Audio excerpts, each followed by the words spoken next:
I think you kind of know that generally when you walk into a room, people's jaws drop because you're Olivier Giroud and you just have this essence about you. So I'm going to lean into that a little bit because, sir, you are one handsome man.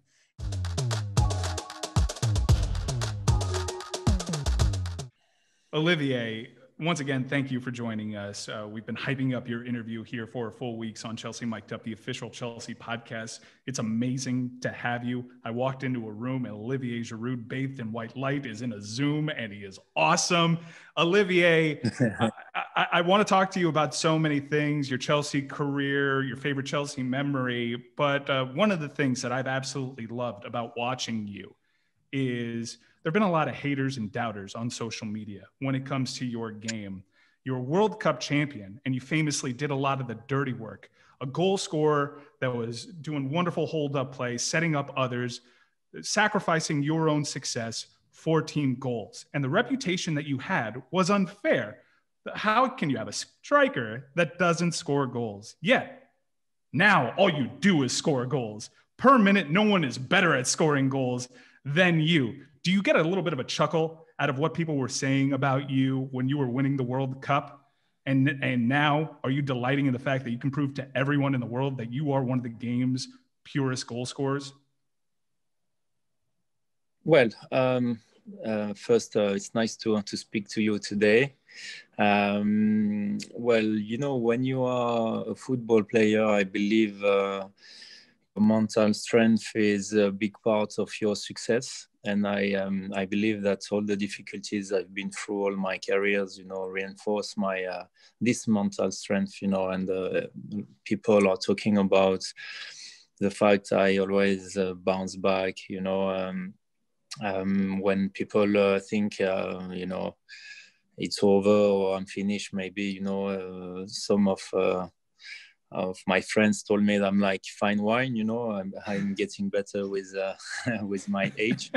I don't know, but I know one thing is my motivation is still very high, you know, and my determination to go again and again is the same. And obviously, you always have to face doubters, you know, people who criticize you, basically. Well, I just try to focus, you know, I'm not too much on social media. I'm not watching too much TV pundits and when they praise your work or when they put you down because you had a bad game. I'm not paying too much attention to that. I try to protect myself. If I have an advice to give to the youngsters, is the same. I know when I have a good game or not. But basically, yeah, I was saying there will be always doubters and people who don't like you or your style maybe. But the most important is basically to be efficient on the pitch and to know what you bring to the team. And as you said, when I play since a few months, obviously I'm looking for more game time. But when the gaffer put me on the pitch, I'm doing the job, you know, I'm just scoring goals and thanks to my teammates, obviously, because I'm nothing without them. But, well, I feel very well, you know, 34, still here, standing up and scoring goals. So, well, I feel blessed because obviously I won the World Cup. It's true that I couldn't score during that World Cup, but I've been efficient for the team. I assist my teammates and I do the dirty works, if I can say also, because when you are leading all the competition apart 9 minutes against Argentina, what is the most important thing? To keep the results. So yeah, sometimes with Griezmann, especially against Belgium, maybe I remember we were playing midfielders, but it doesn't matter. We were keep winning, and that's you know, you build a great team from a great team spirit, and I think we just all understand that, and that's what make us successful. That was a really insightful, thoughtful answer, because within that answer, you answered several of the questions that I had lined up. I wanted to ask you, well, how do you stay ready? You're so professional. You're willing to check your own personal success at the door, and you hit all those notes. So let me just ask you, because you're obviously incredibly fit, and I want to seize on efficiency, because no one's more efficient when they run out onto the pitch than you in terms of goal scoring output. How long can you do this? Because you're defying all logic. Zlatan, obviously, there's some comparisons there because he's doing it at an older age, but Zlatan was always this first name out of people's mouths, arguably best in the world when he was at his absolute prime. You're in an upward trajectory in terms of your goal scoring output. You're scoring in your mid 30s at a pace that you never really scored before. How long can you do this, Olivier? Well, as I said, like if I can take the example of Zlatan or maybe big players, big example, role model like Ronaldo. I think he just talked about that a few days ago. Like it's just about your motivation and your input in what you put in your training, to always stay fit, having a good way of life, looking after your sleep, what you eat, and basically staying fit to still improve again and again, and always help the team to reach the targets. And we are scoring goals. I always have been scoring goals, and I have no doubt about that. But obviously, sometimes, you have some period you score more or maybe less. But the main thing is to keep the confidence high. And when you are in a difficult moment, just keep working hard at training and just think that you don't lose your qualities. It's there, but just you need to get out of your comfort zone. I like to say that because it's nothing gets given. Nothing get given. I mean, if I can say, like, because in life you always have to go for wins, for trophies, and football is an everlasting new beginning. That's one of my best sentence also. And you always have to, go again week after week. And I'm still hungry. I'm still very hungry. I think I still can play the high level couple of years at least. And I have big expectations about what we can achieve with the team, with Chelsea, with the national team. And I believe that's the same for these players, 34, 35, 36, 38. I think for Zlatan, he thought he still could bring something to the European football. And he just shown it, at the beginning of the season. And well, I feel ready. And I have more determination than before. And obviously when I'm on the pitch, I just try to be efficient, and it's working well. So I'm in a good run, I just want to keep it up. We talked about kind of the criticism of you as kind of being someone who does that work, but I think it's actually a credit to who you are as a player, because there are some strikers who play your position that all they think about is scoring goals, and I don't think add much more to the team. So how did you kind of develop this not just about the goals mentality about playing striker, and how does it kind of manifest itself on the pitch? Well, I think nowadays a striker needs to be obviously efficient in the box. That's what does matter, the statistics, the numbers, but also in a modern football, you need 10 players to work very hard, when you are off the ball, to get the ball back. And I believe, the modern striker is the one who can score, but also help the team to, in the press. Sometimes I like it because it's very true. Do the people don't see, and that's the thing, that's very important, because sometimes you do the runs, for the teammates, and you kind of sacrifice yourself, for your teammates, for to make a free run, or maybe to do the defensive job, striker doesn't have to do. We don't ask him to defend too much, but sometimes it's always nice to show that you're ready to help your teammates. So I believe you win as a unit, as a team, and not alone. So that's why sometimes if I can show that help on the pitch, it's always nice for spirits. He is every bit the professional we expected him to be, and he knows exactly the kind of player that he is, because while he is he's the game's most beautiful player, although Ronaldo would try to punch me in the face if I said anything about that. He knows that he can get ugly. Doing the that no one else wants to do, Olivier Giroud, a top-line professional. Let's talk about this season a little bit.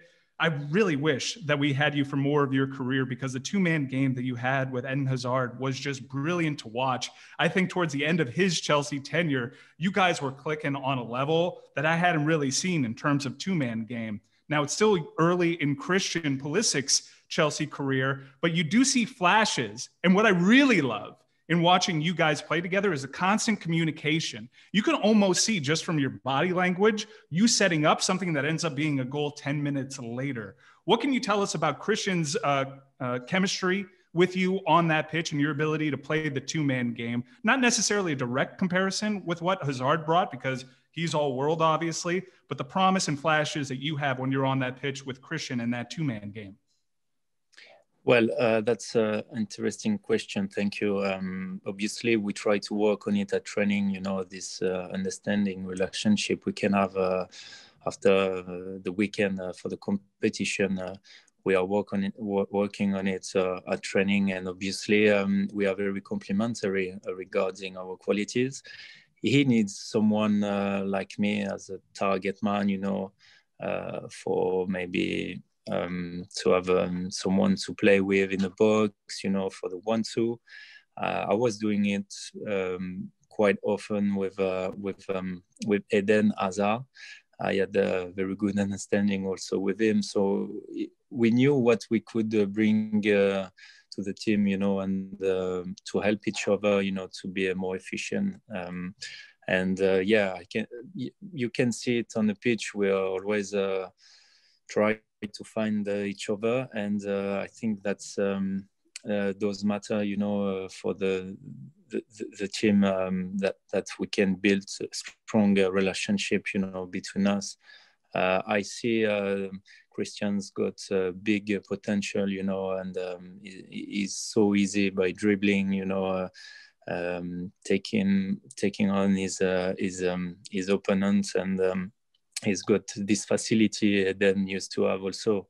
Still have it, obviously, but yeah, it reminds me Eden basically, and he still have a room for improvement, but he already impressed us, and that's why I like to play with him, even if I like to play with the others, obviously. But we are talking about American player who is a massive talent, and he's also a top man, and I'm very proud to play alongside him. A brilliant answer from Olivier Giroud, one that should excite American soccer fans across this nation. Olivier, you've been so generous with your time. I'd like to do some rapid fire, quick questions, quick answers as we wind down here. Okay. My favorite Chelsea goal was what? My favorite Chelsea goal was it's difficult because the most important maybe was the one I scored against Arsenal in Europa League final. The header was not an easy one, but I felt like, blessed that I could score the opener against my old club. It was a very special moment. So I would say because of it was emotional, and it was very important for me to perform well, for this game. So I had a good game also. I assisted then, I got the penalty. So it was a great night, and I will not forget this amazing.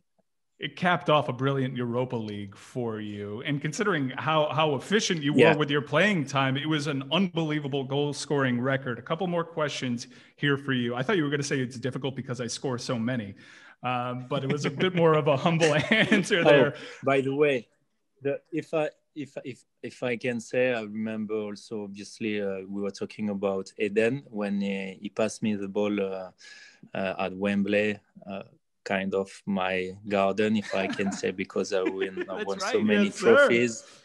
let's say with a lot of humility, my garden, because media were teasing me about that. But at the end of the day, we lost against Arsenal last year. But you can't always win. But it always has been very special for me at Wembley.